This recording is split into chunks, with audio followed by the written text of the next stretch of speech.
VM Khalilur Rahman channel में आपका खैर मकदम है।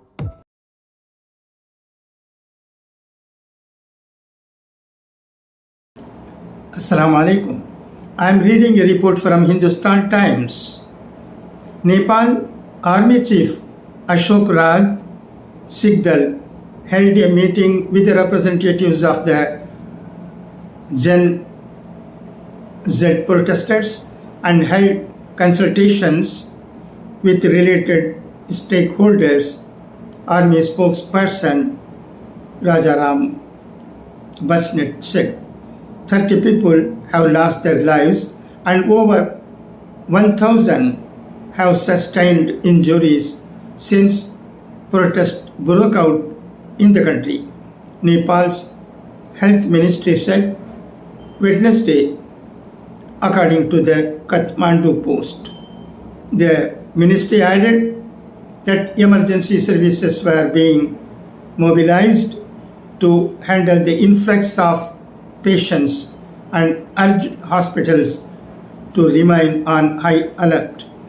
The army took charge of the security operations in Nepal on Tuesday.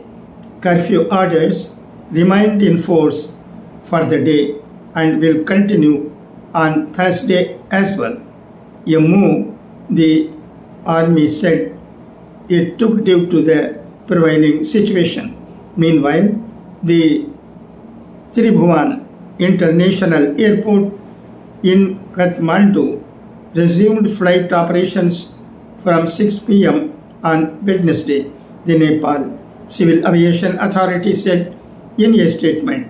The airport had been shut and flights suspended after violent protests on Tuesday.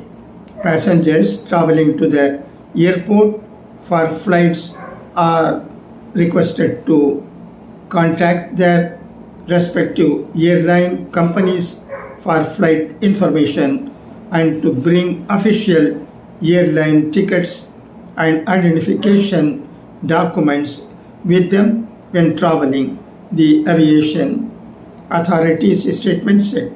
The army intensified its crackdown on lootings and jailbreaks, the Kathmandu Post reported. 4 persons involved in lootings were detained in Maharajganj, while suspicious individuals left some cash and a looted weapon, fleeing after being seen by security forces. Visuals from Kathmandu showed army personnel patrolling the capital as locals seemed to move about their way. However, the aftermath of Tuesday's violence left a mark on the city with plumes of smoke still billowing from Nepali media channels headquarters. The parliament, Supreme Court and other buildings of the regime were severely damaged in the Gen Z protesters' agitation. Earlier, Nepal Army Chief Ashok Raj Sigdal called for a dialogue with the protesters. He said in a statement, "We appeal to the protesting group to halt protest programs and come forward for dialogue for a peaceful way out for the nation. We need to normalize the present difficult situation and protect our historical and national heritage and public as well as private property, and to ensure safety to the general public and diplomatic missions." The intensified protest saw demonstrators torching their residences of the former PM, former Home Minister, and several other top leaders of the country. What is happening in Nepal and why? The protest in Nepal were triggered by the government's decision to ban 26 social media sites including WhatsApp, Instagram, and YouTube, a move that was later revoked.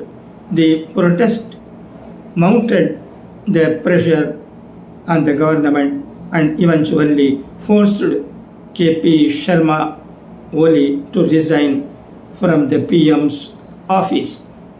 Earlier, Oli had alleged that infiltration by various vested interest groups was the cause of Mondi's violence.